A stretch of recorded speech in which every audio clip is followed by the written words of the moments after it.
ఒకడు డాక్టర్ అయ్యండి శారీరక రుగ్మతలు వస్తే బాగు చేసే డాక్టరు సమాజానికి పట్టే రుగ్మతలను ఎవడు బాగు చేస్తాడు అని చెప్పి డాక్టర్ వృత్తి వదిలి విప్లవకారుడు అయ్యాడు చూసారా, ఆ భావన నాకు ఇస్తుంది షెగువేరాలో. అంతేకాని అతను మావోయిస్టో కమ్యూనిస్టో అని కాదు, గెరిల్లా అని కాదు. ఆ మానవీయ కోణం నాకు నచ్చి దాన్ని ఇష్టపడ్డాను షెగువేరాను. ఆ సిద్ధాంతాలని అంటే ఎందుకు చెప్తున్నాను మీకంటే చాలా ఆలోచించి చేశాను. అంటే అంత వయసు నుంచి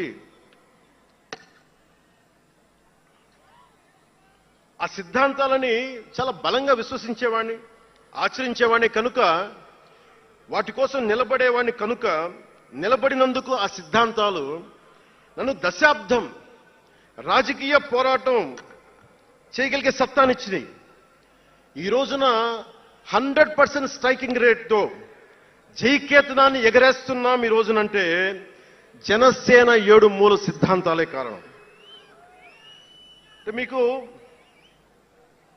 మొన్న మన జనసేన ఆవిర్భావ దినోత్సవం అని అనగానే పవన్ కళ్యాణ్, నేను ఎంత పేరుందో నాకే తెలీదు,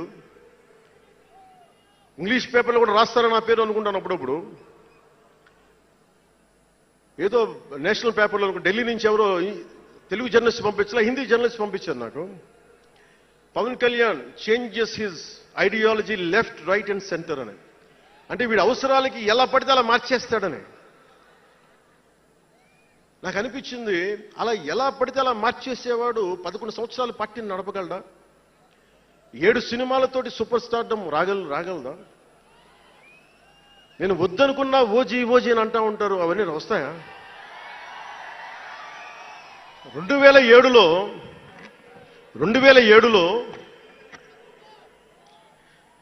నేను కామన్ మ్యాన్ ప్రొటెక్షన్ ఫోర్స్ పెట్టినప్పుడు చాలా మంది నాకు ఇష్టమైన నాయకులు, ప్రభావితం చేసిన నాయకులు, ఒకరితో ఒకరికి సంబంధం లేదు. ఒకళ్ళు నారాయణ గురు అయితే ఇంకొకళ్ళు షెగువేరా, ఒకళ్ళు జయప్రకాష్ నారాయణ అయితే ఇంకొకళ్ళు లోకమాన్య బాలగంగాధర్ తిలక్, ఒకళ్ళు మదర్ తెరీసా అయితే ఇంకో వైపున భగత్ సింగ్. ఆ రోజు నన్ను అందరూ అన్నారు, నీకేంటి ఇంత పిచ్చి ఏంటి, నీకు కన్ఫ్యూజ్డ్ ఐడియాలజీ నీది అంటే నేను రోజు చెప్పలేకపోయాను అందరికీ. పవన్ కళ్యాణ్ ఐడియాలజీ ఏంటంటే ఇంత భిన్నమైన వ్యక్తుల్లో ఏకత్వం చూడగలగడం పవన్ కళ్యాణ్ ఐడియాలజీ.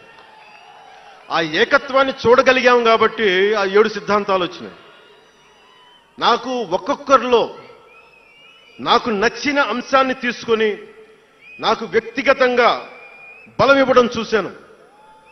అది నా మీద ఎంత ప్రభావితం చూపించింది, అది ఎంత సక్సెస్ ఇచ్చిందో కూడా నాకు తెలుసు.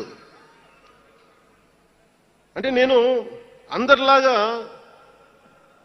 నేను కాలేజీలకి యూనివర్సిటీలకి వెళ్ళా, డాక్టరేట్ లేకుండా పోవచ్చు, యూనివర్సిటీస్కి వెళ్ళి ఉండకపోవచ్చు, కానీ జ్ఞానాన్ని సముపార్జించటం నా చిన్నప్పటి నుంచి ఈ క్షణం దాకా నేను ఎప్పుడూ ఆపలా, ఎప్పుడు నేర్చుకుంటానే ఉన్నాను. అంటే చిన్నప్పుడు ఇలస్ట్రేటెడ్ వీక్లీలు, ఫ్రంట్ లైన్ మ్యాగజైన్లు, న్యూస్ పేపర్లు, సోవియట్ భూమి పత్రికలు, చరిత్ర, సంస్కృతి పుస్తకాలు, సాహిత్యం, ఫిలాసఫీ, ఫారిన్ అఫైర్స్ ఇవేమి చదవటం ఆపలా ఇప్పటిదాకా. అవన్నీ సామాజిక, చారిత్రక, రాజకీయ అంశాల మీద అవగాహన లేకుండా ఎందుకు పార్టీ పెడతాం? దేశ విభజన, కలోనియల్ చరిత్ర, తిరుగుబాట్లు, చిట్టాగాంగ్, విప్లవ వీరులు, తాకట్టులో భారతదేశం, యాడమ్ స్మిత్లు, మాల్థూసియన్ థీరీలు చదవకుండా, అర్థం చేసుకోకుండా పార్టీ పెట్టేస్తామా?